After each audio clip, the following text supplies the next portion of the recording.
Off the coast of western Yemen, under cover of routine escort duty, a U.S. Navy destroyer waited, hidden in plain sight.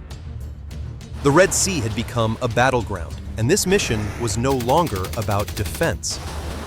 Intelligence warned of another strike incoming, but no one expected the Houthis to take the bait so perfectly. The trap was set, and the clock had already started. They thought they were targeting a helpless cargo ship, just another easy strike in the Red Sea. But this time, they hit something else entirely: a fully armed U.S. Navy destroyer. In early April 2025, the Houthis made a fatal mistake. After launching wave after wave of drone attacks on commercial vessels, the U.S. Navy decided it was done playing defense. In an instant, a swarm of drones screamed in across the sea, lighting up radar screens like a 4th of July fireworks show. It was part of a growing pattern: more frequent, more reckless strikes. But this one crossed the line. They locked onto a ship they never should have gone near. This wasn't just any vessel. This was an Arleigh Burke-class destroyer, designed to fight, not flee. As soon as the threat was detected, alarms blared, automated defense systems came online, and before a single drone got within range, the sky lit up with explosions. One by one, the incoming threats were shredded into smoking debris. The battle was over before it even began. And everything that just happened? That was just the opening act. Because what followed next was a retaliation so sharp, so immediate, it forced the entire region to take a step back. When a militant group fires on a U.S. warship, it's not just a mistake, it's an invitation to consequences. The Red Sea, once a vital artery for global trade, is now an active combat zone. Since late 2023, Houthi militants in Yemen have launched relentless drone and missile attacks, targeting nearly every vessel that dares pass through these waters.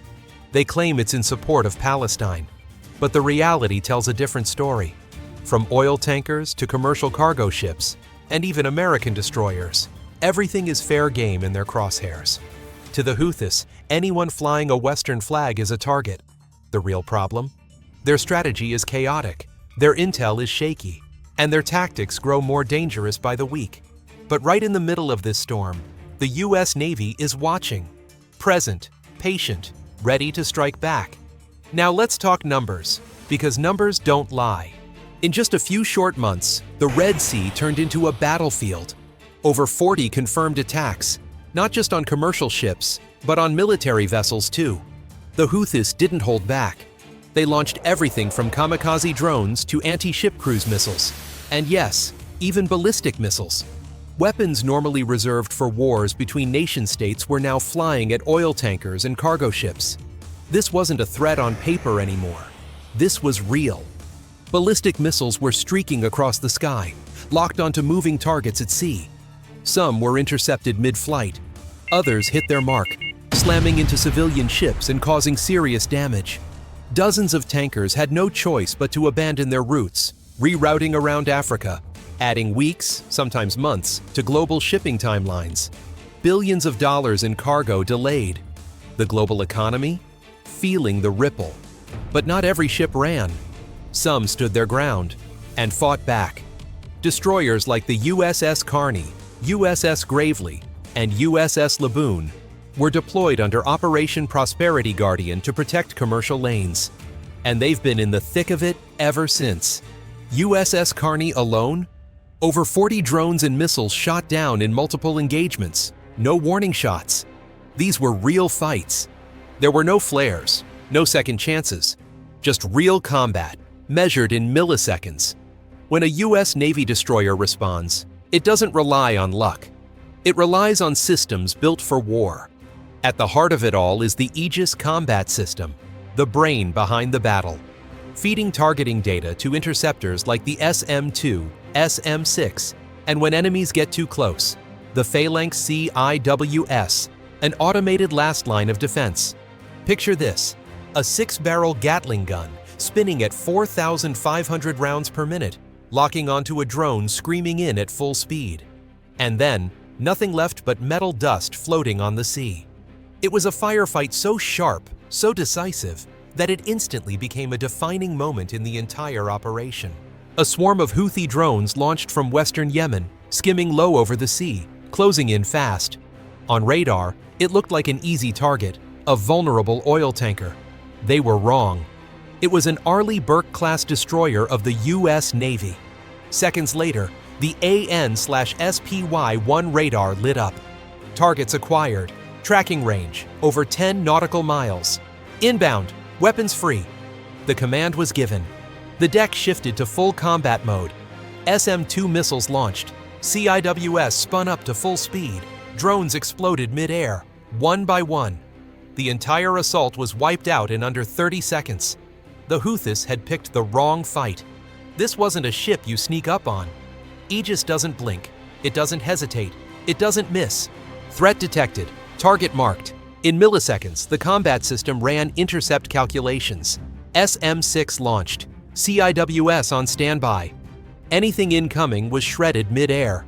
This wasn't an escort ship anymore. It was a floating fortress. The Houthis turned a shipping lane into a war zone.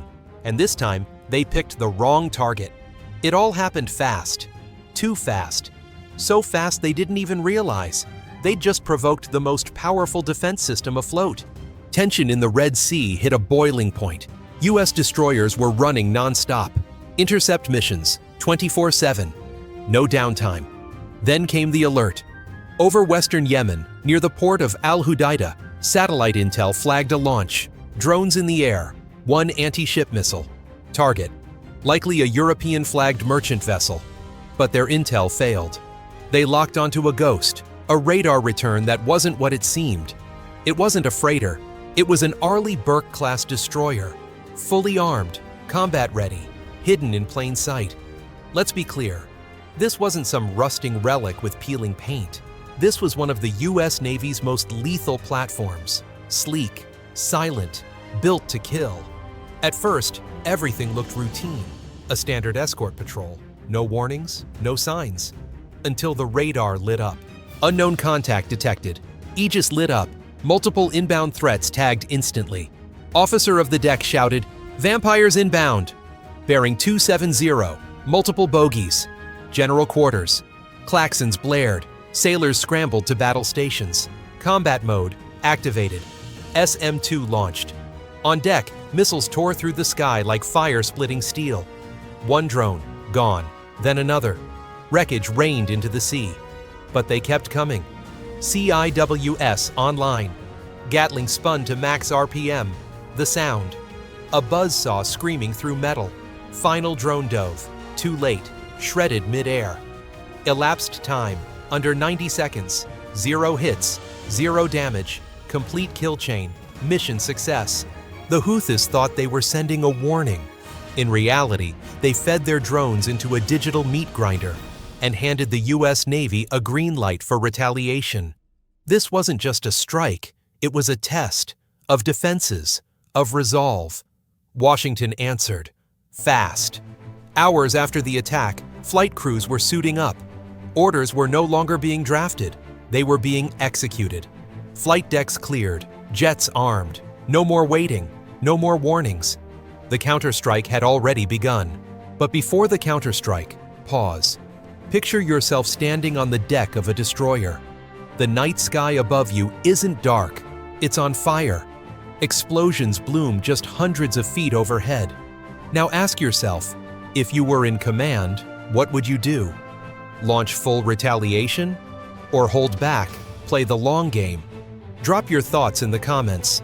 There's no right or wrong, only choices made in split seconds. This time, the Houthis ran out of seconds. The moment the last drone hit the sea, the order was given. The Houthis had crossed the red line, again. But this time, the consequences were far more severe. They didn't just disrupt global trade, they didn't just endanger civilian lives. They fired at a U.S. warship, and they missed. When you aim at the U.S. Navy and fail, you don't get a warning, you get jets. At CENTCOM, the counterstrike plan was greenlit, targets confirmed, coordinates locked, pilots briefed and locked in. Within hours, engines roared to life. Fighter jets launched from a carrier strike group in the Arabian Sea. This wasn't a patrol. This was retaliation, with precision. The mission was clear. neutralized the launch site near Houthi, the Houthi strike hub behind repeated Red Sea attacks. The US brought everything: FA-18 Super Hornets, EA-18G Growlers, MQ-9 Reapers handling ISR, intelligence, surveillance, reconnaissance. The objective: crush enemy strike capability. Phase 1, electronic warfare. Growlers went in first, radar jammed, comms silenced, no early warning, no reaction. Phase 2, air defenses down. AGM-88. HARM missiles tore through radar arrays and SAM sites. The shield was gone. Phase 3, precision strike. Hornets dropped low and fast. JDAMs and laser-guided bombs hit hardened launch pads, drone stockpiles, and command bunkers. Target after target, erased. Secondary objective: a radar tower, believed to be the command node for missile launches along Yemen's western coast. The strike lit up the night. The sky over Houthi glowed like daylight, visible even to fishing vessels miles offshore. Overhead, MQ-9 Reapers watched everything. Real-time intel streamed to command centers at sea and on land. The result? Multiple secondary explosions confirmed. Translation: enemy ammo depots were hit, and hit hard. The Houthis tried to hide their arsenal. US intel found it anyway. And from that location, no more launches would ever happen again. Most impressive of all? Every aircraft returned, no losses. The entire strike group was wheels up and gone before sunrise. Satellite images released 24 hours later told the rest of the story. Scorched bunkers, collapsed command posts, and one unmistakable message to anyone watching: if you fire on the US Navy, you will pay the price. This wasn't the first time, and it won't be the last. It wasn't just the timing, it wasn't just the precision, it was the speed, surgical and unrelenting. This strike didn't just shake Yemen, it sent shockwaves from Tehran to Moscow, all the way to Beijing. Because here's the truth: the US Navy was never built to play defense forever. Eventually, the shield becomes a sword, not to block, to eliminate. If the Houthis ever believed their coastal mountains could hide them, after that night, they know better. When the sun rose over Houthi, smoke was still thick in the sky. But it wasn't the fire that broke them. It was the fear. Launchers, gone. Radar, blind. Their message to the West, silenced. What they hoped would rattle the West became a brutal wake-up call for themselves. Because the US Navy isn't just patrolling the Red Sea. It owns it. Has the US done enough? Or is it time to stop reacting and start striking? Because let's face it, the Red Sea is no longer a trade route. It's a testing ground for drones, for missiles, and more than that, for political will, military resolve, and global influence. And make no mistake, the Houthis aren't watching alone. China is watching. Iran is watching. Russia, too. They're all taking notes, learning how the US responds when a red line is crossed. At this point, the message couldn't be clearer. If you take a shot at a US warship, you better not miss. Because if you do, what comes next can't be intercepted. This was never about one drone, one missile, or one ship. It's a global reminder: never underestimate the US Navy.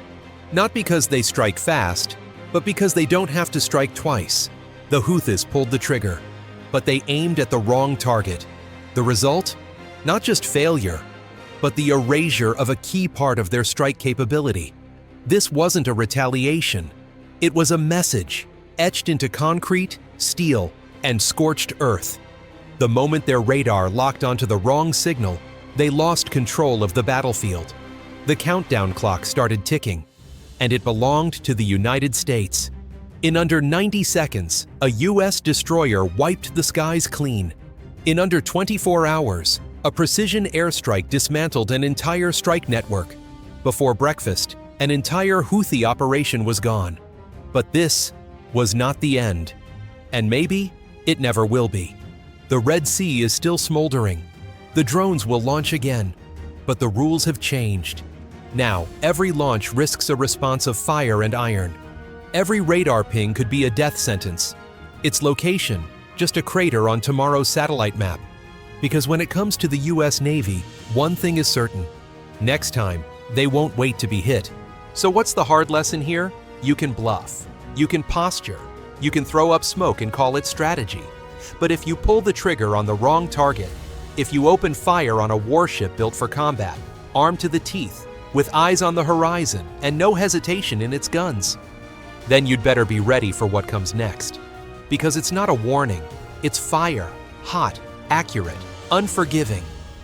And if this story made your heart race, gave you a new perspective, or was just too wild not to share, then hit that like button, subscribe to the channel, and turn on the bell so you don't miss the next high-stakes confrontation.